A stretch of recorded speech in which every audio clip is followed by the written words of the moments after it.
This is Buying Miami, Life, Love, and Real Estate, and I am your host, JoAnne Jones. I'm a second-generation Miamian, and I am obsessed with real estate, and also living your best life here in the best city, Miami. Okay, so we're here back with another episode of Buying Miami, Life, Love, and Real Estate. And we're doing it a little bit different today. Schedules are crazy, but thank God for technology. We could still do the podcast, and we're doing it on Zoom, which is new for me. It's new for me to do it like both me and the guest are on Zoom, but the show must go on. So here we are. So in light of I named the podcast Buying Miami, Life, Love, and Real Estate because I knew that I was going to get bored of talking about real estate all the time. And there's only so many subjects I could talk about. So I'll continue to talk about real estate, and it all kind of weaves back in. But it's also about the life that we create around our home, around that real estate. And for me, it's helping people create that life. And it's also my life on a daily basis. So what in my 20 years of doing real estate, I've learned how to, or I've had to continuously become more emotionally astute, emotionally aware. I have to continue to evolve emotionally. And there's this concept that I constantly come up against and struggle with. And it's the concept of there's no emotions in business. That's what we're taught. Like, don't put your emotions into it. It's a business deal. And it's like, okay, but what happens when you do have strong emotions about it? Like, what are you supposed to do with those emotions? And who do you really talk to about it? And, because we're taught like to be in this box where there's no emotions in business. But guess what? There's emotions in business. So what now? And so today, I have Hopi Noel Morton on the show with me. She is the way I would describe her and the way that she would describe herself may differ a little bit, but she is, she's a coach. She's a business coach. She's a life coach. And she oftentimes is my go-to girl to help kind of deconstruct what's happening on a personal / business level and to understand how to holistically merge the emotions that are in business. And it happens on the realtor side, on the agent side, and it happens on the buyer and the seller side. Emotions are high in these transactions. People are spending the most money they've ever spent. It's a very invasive process. A lot of intimate information has to be exchanged with people that my clients don't know. Deals, we go from finding the house or the property, which is, a lot going on there, to finding the property and going from contract to closing. And there are a lot of freaking emotions involved.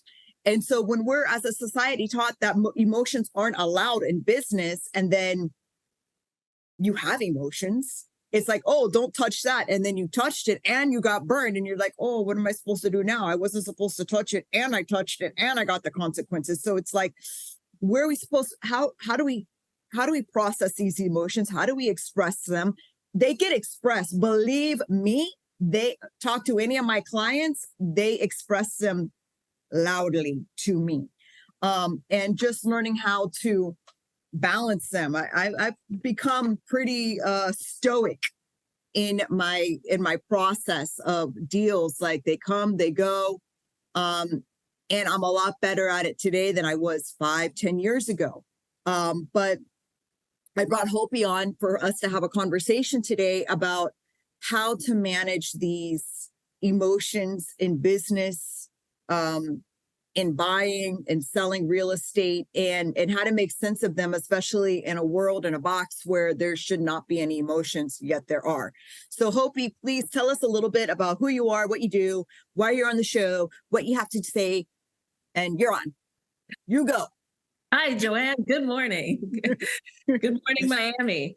I think you broke it down pretty well. One component of what I do, which is professional evolution coaching. And it's really where professional development meets personal transformation. And transformation really is just a spiritual word for change, right? Change. And I do a bunch of other things. I'm what I call myself a multi-hyphenate, which means I'm a coach, I'm a consultant, and I'm a producer. So I do more than one thing. And in my personal development, I've figured out how to embrace all of that about me and be able to provide service for what I would call conscious business.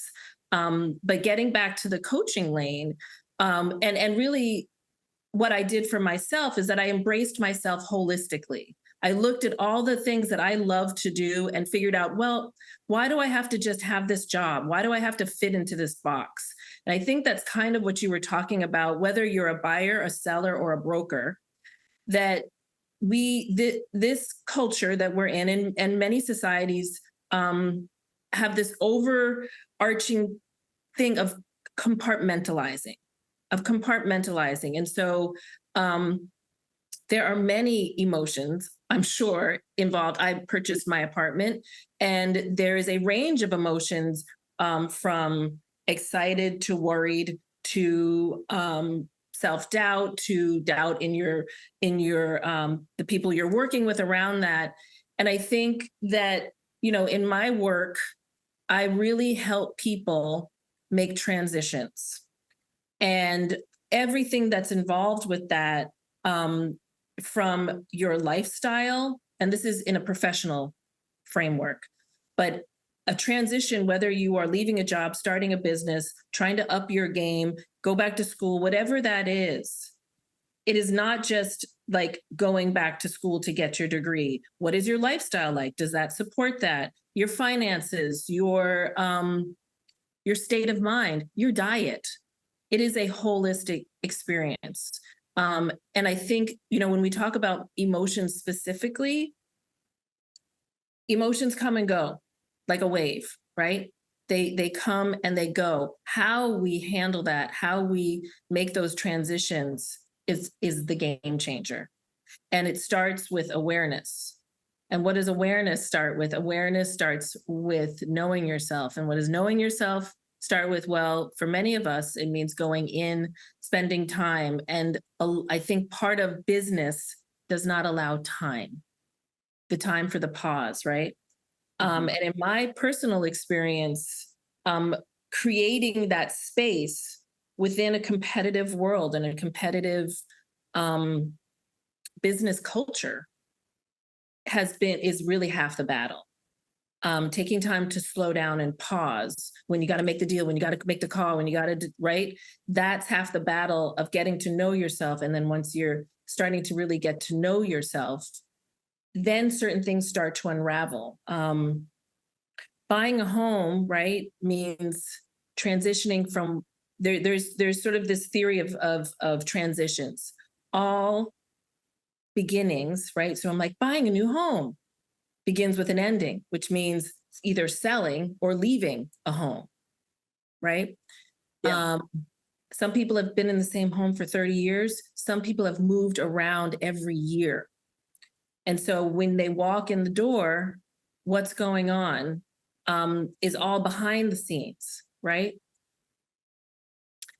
And so that would be my immediate answer or response to your question. I really help people with transitions and look at that from a holistic perspective, not just I coach people around their professional evolution, their professional trajectory, but we have to look at that person and that experience from all angles. It's so true. And buying a home, the large for a lot of people, it's the largest purchase that they're going to make. I call it a big rock in your jar of life. I mean, it's a big deal. It takes up the largest percentage of your monthly income, your overhead, and it's you have a whole range of emotions.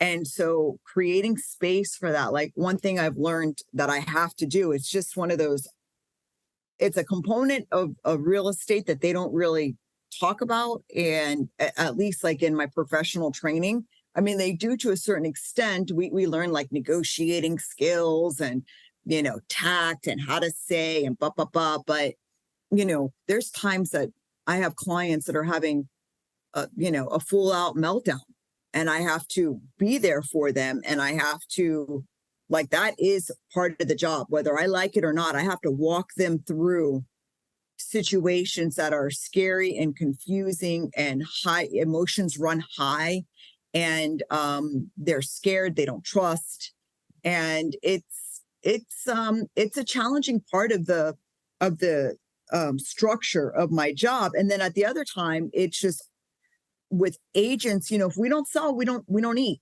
So I mean, for me in my career, it's been a lot of times feast or famine.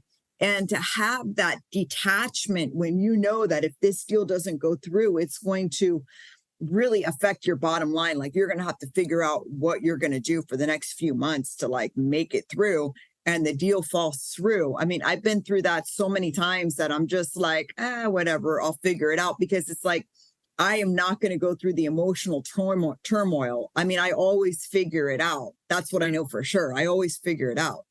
But one thing that I think as human beings, we struggle with, and I struggle with it on a daily basis, is responding when my emotions are high.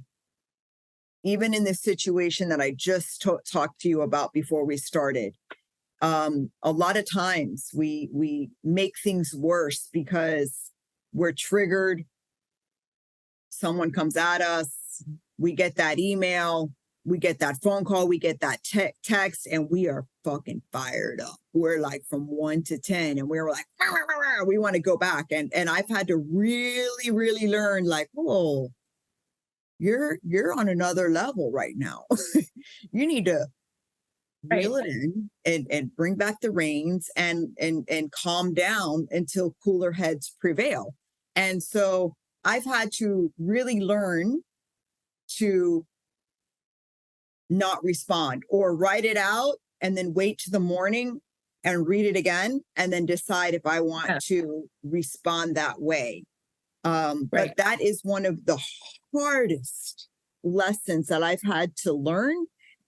But anytime I don't follow it, I always am like, I would have rather responded with less, like, I wish I would have responded differently. Yeah. Yeah. Emotion is something you literally, even though we think of it as like this ethereal, weird thing that just like, the truth is you feel it in your body. You feel it in your head, your stomach, your face. Often you feel it like in your face, heat. You feel it in sometimes in your feet, in your gut, in your shoulders, like your throat gets tight, your spit, you get dry, sometimes even your eyes start watering, all kinds of physical things start to happen. And there's a lot of work now in and around somatic awareness and somatic body work, right? What does somatic mean? Somatic, in your body, right? Somatic. So talk therapy is when you're talking and it's very intellectualized. Somatic body work is when you are conscientious of the energy in your body. We're like, energy. Like the science of humans is that we are a bunch of molecules bouncing around, and we are energy. And so when, if you think about an animal, have you ever seen an animal get hit by a car? Not like dead, but like, have you ever seen even a cat jump and like miss? And they just shake it off. They just kind of like shake it off. Humans don't necessarily do that. We just kind of, as you said, stoic, we swallow it, right? We're like, I'm fine, right? And it pops out. And so when the first thing that I would share is that when something is just building that awareness around what am I feeling in my body? Where am I feeling it? And being able to literally like kind of be like, okay, what's happening here? And then pinpointing what's going on. And instead of reacting, having a conscious action. So some of the things you were talking about, writing it down, taking a walk, taking a pause, pulling back for a minute to take an assessment and inventory of the mind, body, and like emotions of what's going on exactly for me, what's happening right now, and what does it really have to do with? Does it have to do with me, or does it have to do with something outside of me? Do I have control over this? Should I have control over this? Is this somebody else's problem, or is this something I need to do? And very rarely do we need to do something right in that minute unless it is a real emergency, unless somebody is hit by a car, unless it's a real emergency, right? So I think so many times you're like, oh my God, the buyer like went out of town and I can't get in touch with them. That doesn't mean that somebody's going to die. Exactly. That doesn't mean that you're going to your head's going to pop off. And that's sort of, just coming back to, okay, what's happening right here, right? So that we are having a thoughtful, mindful, conscientious process that leads to a smart action versus a reaction, right? A reaction. And that part of when we're like just getting back to like this topic of real estate, right? Or of what you do, right? Because this is what you do. Mm-hmm. You are in a position of being able to guide someone, collaborate with others, and create an outcome that not only brings real joy to people, but as you said, puts food on your table, more than food on your table, brings a life of abundance. And why would we want to do that in a process, in a way that is high stress, like not fun stress, like high stress and reactive versus thoughtful and with ease? And part of the thing about the culture that we're in is that it is, for all intents purpose, we are still in a very masculine, a male-dominated culture. So there are more women in the workforce than men. There are more women leaders in business, but we still work within a masculine paradigm. And the masculine paradigm is sort of like explode and dominate. Feminine, and I'm not talking just about men and women, but we're talking about like masculine and feminine energies. Think about flowers. Think about the sun and the moon. Think about just different qualities that are represented in nature, even in science, right? The X and Y chromosomes. So if we're thinking about masculine and feminine energies, a feminine approach, because we are creators, we have cycles, and we're very aware of a cycle, right? Mm-hmm. And we are socialized to be very emotional beings, but we also are kind of like on the ground as mothers, as sisters, as aunties, as all in these roles. We are sometimes hypervigilant, but we are very aware. And so we can look at a situation from a very strategic position of, oh, this is a process. It's not just like, I'm going to win this sale and my life is, like, this is it. We're thinking about the continuum, because that's part of nature. We have a cycle, and we're very aware that there's a moment, and then we're resting, and then there's another moment and we're resting. And so this awareness of a feminine way of doing business for both men and women, I think, is a really great approach to that kind of like explode and dominate dynamic. Because when you are working with a family or a buyer, they need to feel like they're in the driver's seat as well. Right? Mm-hmm. Oh, absolutely. This is a collaboration, and you're working, however the structure is, there's many people involved. And if it starts to get into a, who's is bigger, right? It ends up getting conflictual.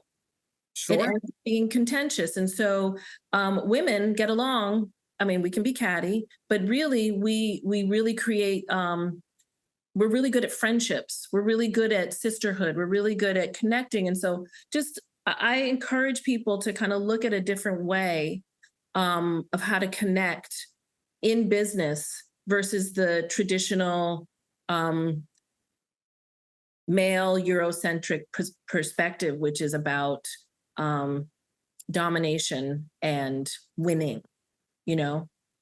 Yeah. There's a, a lot of competitiveness in this business. There's competition between buyers. There's competition between other realtors. And a lot of the way that I've kind of learned to be is it's there. Um, and I always have to just remember, like, maybe I'm working with another agent and they're just like, I've worked with some pretty special agents in my time. I mean, I could tell you stories, that's a whole other podcast, but just continuously redirecting my my goal or my intention is to get the deal done. And it gets difficult sometimes. Sometimes you have agents that are just not in the game. They're not doing their side of the work, and so then they're really ready to collect their side of the commission, but they don't want to do the things that they're supposed to do for their client. So then I have to end up doing it because it has to get done. If it doesn't get done, then the deal, moves along. It doesn't move, like it stops, So I've had to, in my time, like, write the contract for the buyer's agent, or meet the buyer's client to do a walkthrough. I mean, things that shouldn't be like for me to do, and then I have to do it. And it's like, well, do I get upset about it? Yeah, for like a minute. And then I'm like, well, fuck it. These people, I gotta watch my language. I'm sorry. But I'm just like, you know what? We got to get this deal done. And there's great agents and there's not so good agents. And I just need to, like, I can't let these situations get me down. See, as I have evolved as a person, I've realized that I get to choose how I feel. Like, feelings, they happen to me, but at the same time, the more that I'm aware, I could be like, well, either I can let this fuckery, for lack of a better word, like, ruin my day, or I could just pick up the ball and dust it off and write the contract or send and do what I got to do and just, move it along. And the grace in it is just not making the other agent feel like a dick about it. Like, not be like, oh, look what I did, I'm doing your job for you, or get catty, or get like, be a bitch. You never know what's going on the other side. So Yeah. I've really had to kind of learn to, sometimes we get all upset, and part of it is like we get into the mud pile with situations. And sometimes you look at it and you go, yeah, that's pretty messed up. All right, let me just take care of it and let me move it along and let me be cool. And I'm cool, not because I'm just so benevolent and I'm such a cool chick. It's like, I don't want to mess with it. I don't want to mess with being catty with you. I don't want to mess with rubbing your face in, I'm doing your job. I don't want to talk shit behind your back. I just want to, like, move on. It's not cool. It's not right, but it's okay. Like the song. Yeah. I think it's and I think I'd really love to know from your viewership, and like, it'd be great to see a show about like tales of emotional explosions, tales of I think that'd be really interesting to field those situations and kind of talk through, lessons learned, or even, reflections on those some of those explosive experiences. And the truth is, well, what I was thinking about, it's like another lane that I work in is film and television production. And I'm a producer and I work for a film festival, and I've a large part of my career has been on sets. And when you're making a film or a television show or a documentary, it all comes down to, when you're in production, getting the shot. And then afterwards, post-production is editing.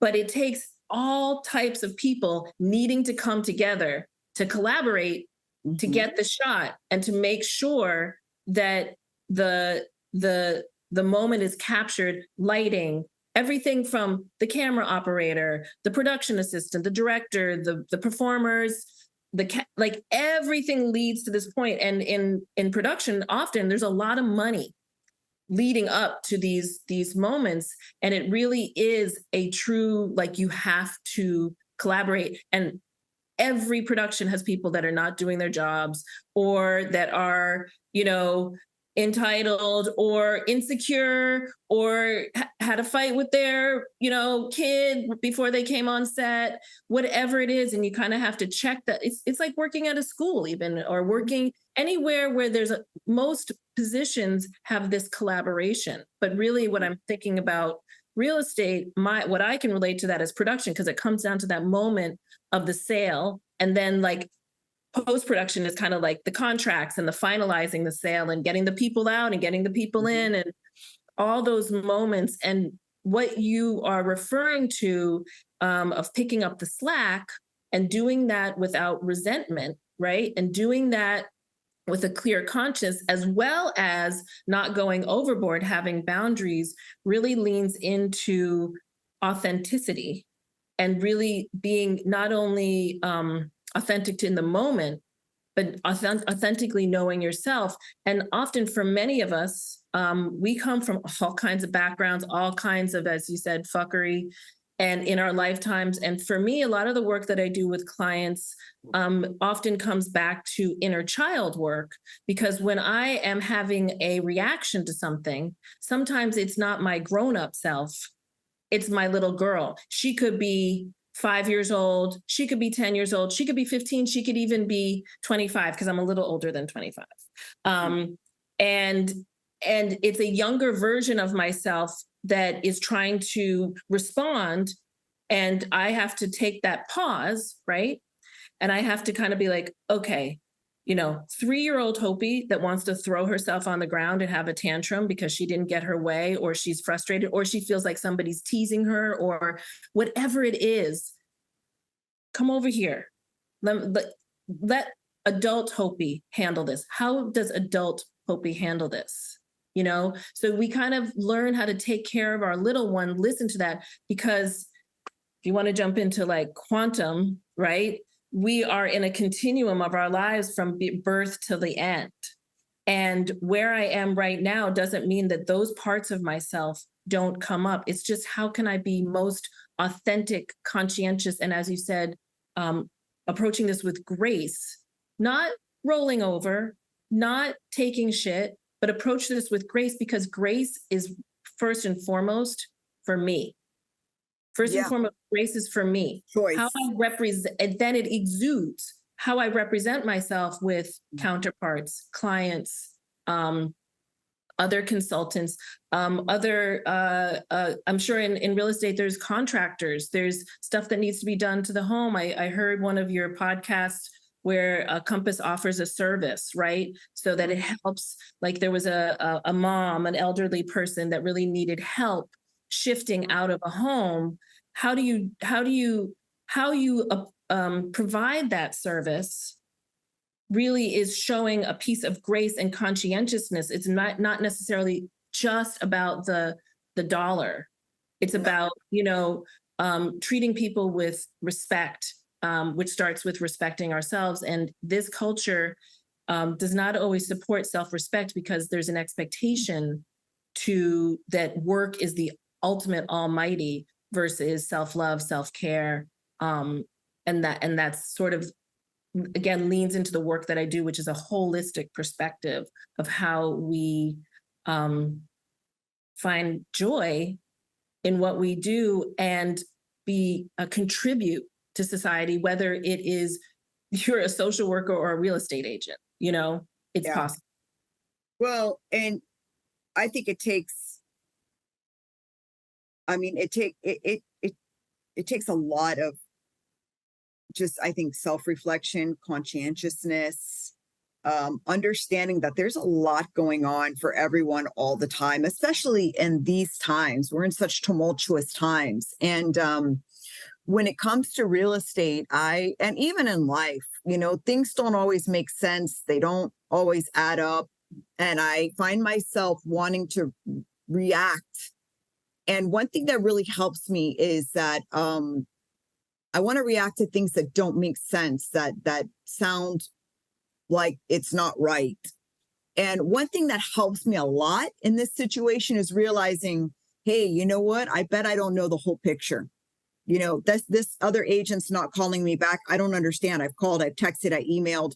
I don't understand. And then I start to get pissed. I mean, I hate being ignored.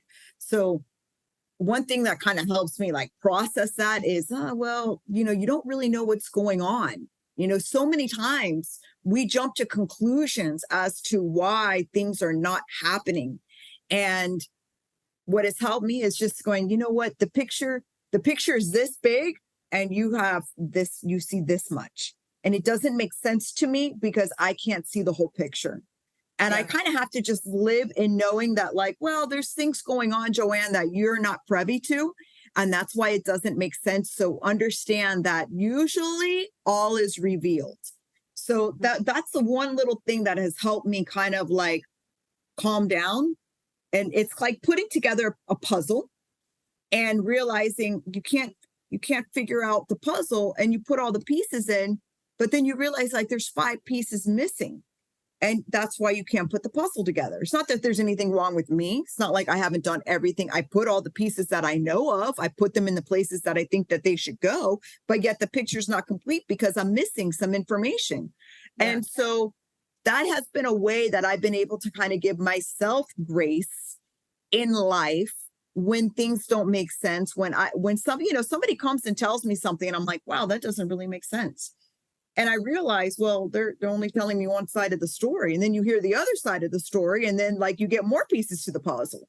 And so I've kind of had to teach myself not to jump to conclusions about people, not to jump to conclusions about things, and to calm myself down when I get all fired up. And actually, it is an ongoing daily mechanism that I have to use, because even then things happen and I respond and slip through the cracks. And the next thing you know, I realize I responded. And later on down the line, I didn't have the story didn't make sense. And I responded because I didn't have all the information. And so I responded to the information that I got, which was a whole buttload of fuckery.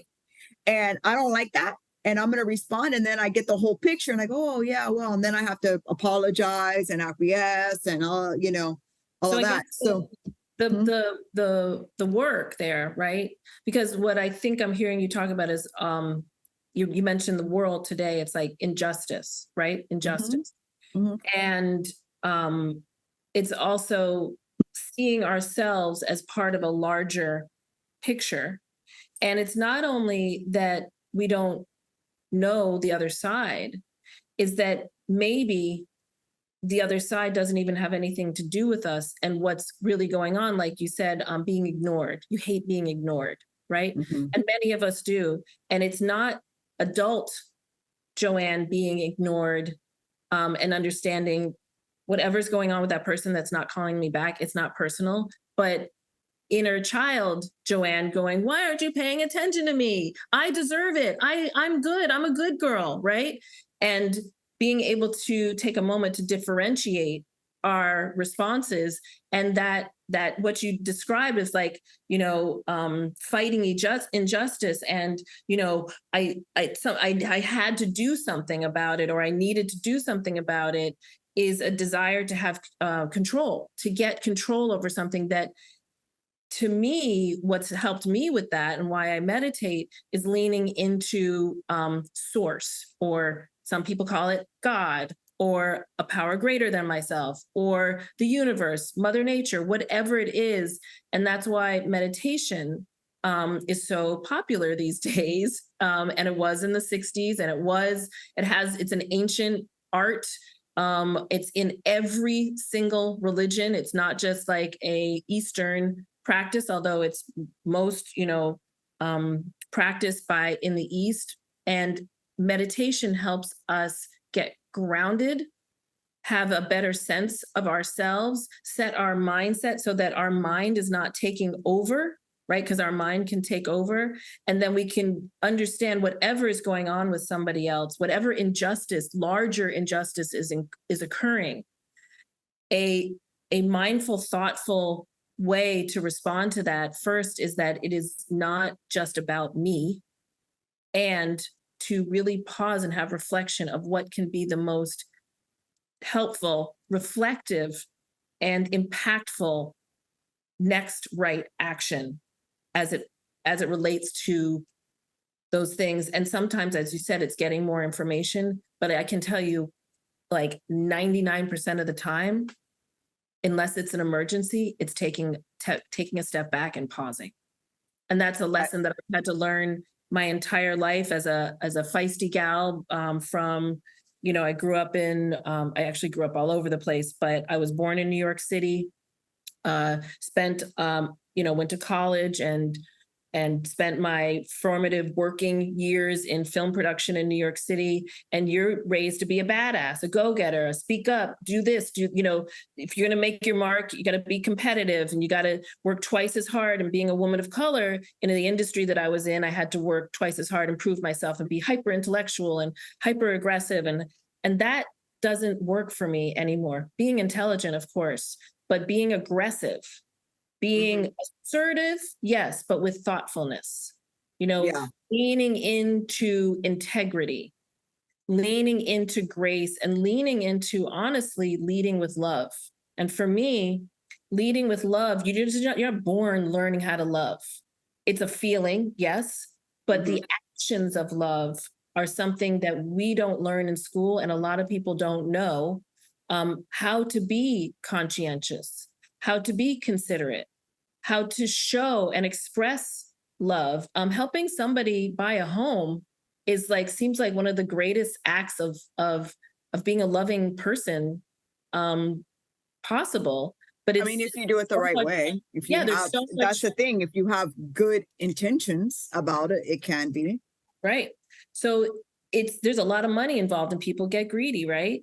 So how do we walk with integrity when there's a lot of evil forces around, or there's a lot of, not even evil forces, a lot of carrots, a lot of distractions, a lot of little things pulling our attention away from our authentic selves, because I believe our authentic selves are really born from a loving higher power or source or whatever spiritual belief you have. And even if you don't have a spiritual belief, whatever it is that makes those stars so bright and shiny, that sunset looks so beautiful, that cute little puppy face, whatever it is that touches your heart, and those things, it's not just a stack of dollar bills or the zeros in your account. No. And I think it's relationships, really. Yeah, it's connection with my clients, with other agents, with other professionals in the business. But I know you and I can sit here and talk about this kind of stuff all day long, and but we have to kind of start to wrap it up. And I'll tell you this is what I know for sure. There are emotions in real estate. There's emotion. Being emotional and having emotions is the entire human experience. It's emotion, this one, that one, all day long. And either we can go on that ride consciously or unconsciously. And I know for me, I would hear conversations like 10, 15 years ago, and I just didn't even know what these two ladies were talking about. I just didn't understand. And I kind of had to start there. I had to start with I don't know what they mean by living consciously. I don't know what they mean by living in a loving way or leading with love. What the fuck does that mean? I mean, I just was so ignorant. And I had to start with acknowledging that they're talking about stuff that I was interested in, that it sounded like, I think these ladies are onto something, but I don't know what the fuck they're talking about, but I like it. And I had to start with that. Okay, well, I got to start figuring out what this means. What does it mean to have a clear intention? What does it mean to have virtues? And I'll tell you a quick story. You want to learn about virtues. Well, I could tell you all about virtues, but you don't learn how to forgive. And people are like, oh, you got to forgive for yourself. Not forgiving is like having poison and you drinking it and not the other person or something like that. I was like, okay, yeah, whatever.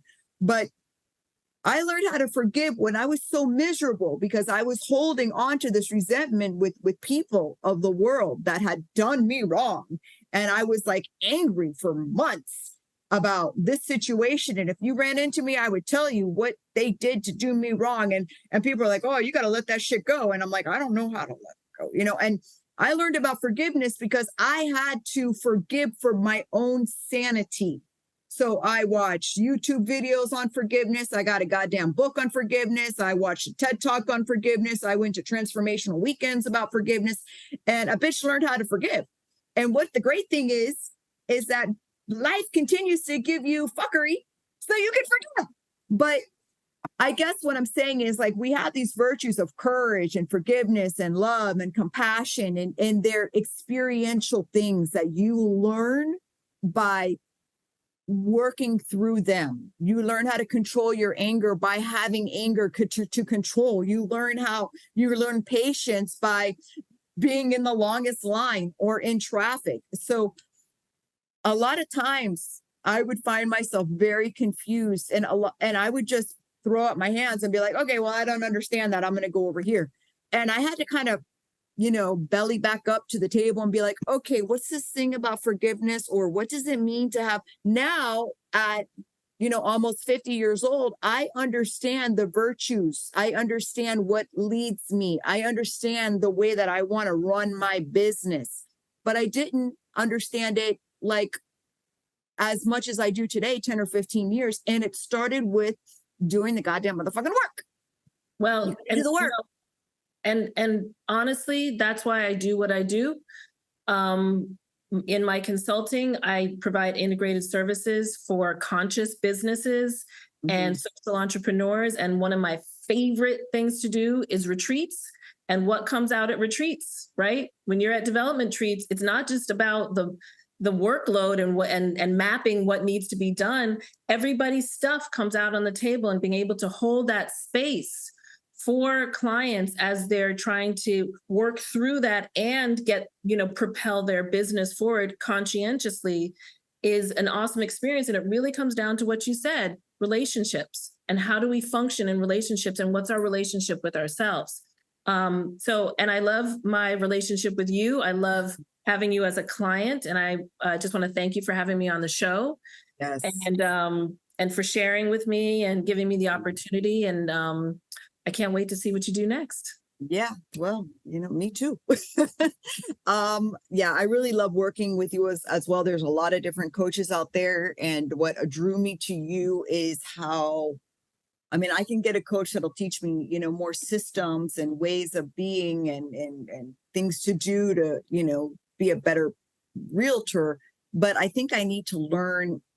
And what I like about your approach is how you take, we throw the word around holistic, but it means like you're helping me figure out how I tick, how I operate on a subconscious level, so I can have more awareness about that, and I can understand how I can structure my business based on on the way that I work, what motivates me, what am I passionate about? Because so when I'm introduced and I'm barraged with coaches and people always wanting to coach realtors, what made me pick you and what set you apart from the other people was that you don't want to teach me systems and this and that, although that is part of what you do. The first thing is figuring out what makes JoAnne tick, what gets her out of bed in the morning, and structuring my day like around what I'm passionate about, what lights me up. And that was so much more interesting to me because I've been doing this for 20 years. I got systems, I got this, I got that, I got the hashtags, but what I need to help with is like those days that I don't feel like getting out of bed. Those days that I don't want to make my 10 calls, those days that like, how do I deal with myself then? So I guess to wrap this up, by the way, newsflash, there are emotions in real estate, people.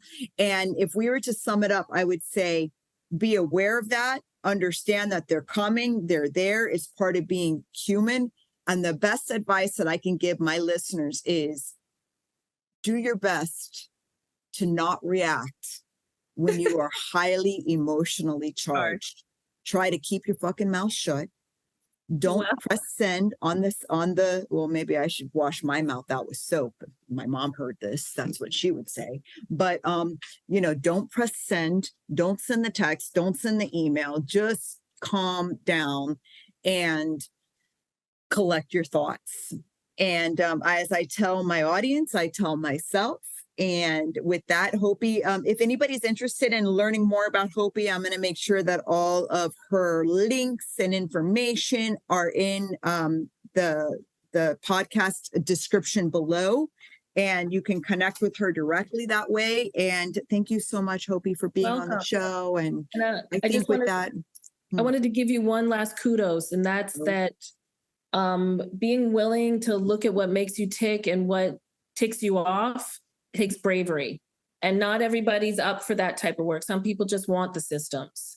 And so that holistic approach is not for everyone, but I give you, a shout out and kudos for the willingness, because it really comes down to knowing your authentic self and being willing to be vulnerable, and also protect that party, protect yourself in a way that's really, that's authentic. So, that bravery and courage is clear. You got yourself, you putting yourself out there and sharing, and that really helps people. I appreciate it. From your lips to God's ears. And listen, by all, one last thing I would say this: knowing your whole self is not always great, because then one has to become face to face with the shadow parts, the negative parts, which we spend our lives running away from. But one thing that I have learned is, and I continue to learn, how to fall in love with myself, flaws and all. Like, some people like me, some people don't. I'm a great woman and I'm a bitch. I'm everything. I'm good, I'm bad. I'm calm, I'm furious. And being able to sit down and realize that I am everything. I am the thief, and I am the one giving things back. I mean, I've done it all. And I think one of the hardest things, and people get so scared of looking inside, because they're going to see some stuff that they're not going to like. They're going to see some stuff that is not great, and learn, like, putting it all on the table and going, yep, I'm a nun and I'm a whore. I'm this and I'm that. We're both. But understanding, you shine that flashlight on it, it's no longer shadow, right? Well, yeah. And it's no longer, it's like, but I don't have to act from that way of being, like, I don't have to be that person today. I don't have to be that person, but I know she's in there. So looking at myself, I know that I have aspects of my personality that I don't really like. I have a bit of a temper sometimes, or I can be curt, or da-da-da. And so I have to kind of, like, knowing that that girl is in there, I have to kind of not deny her, but just know that she's in the corner. So I have to work on not letting her get provoked. And when she does get provoked, I have to, do my best not to let her come out. So it's in doing all of that work and knowing my character assets and my character defects, and really getting a full inventory of who I am, it allows me to kind of run the show a little bit better. So anyways, I think that's all we have for today, ladies and gentlemen. We unpacked a lot here. What do I have to say? The producer always wants me to say that we are on Spotify and Apple and Amazon and everywhere you look for podcasts. We're on YouTube. If you're listening to us and you want to see what we look like, you can go on YouTube and see the recording of this. And, I think that's all we have for today. Hopi, thanks again. I love you so much. Thanks for being on the show. Love you too. Bye.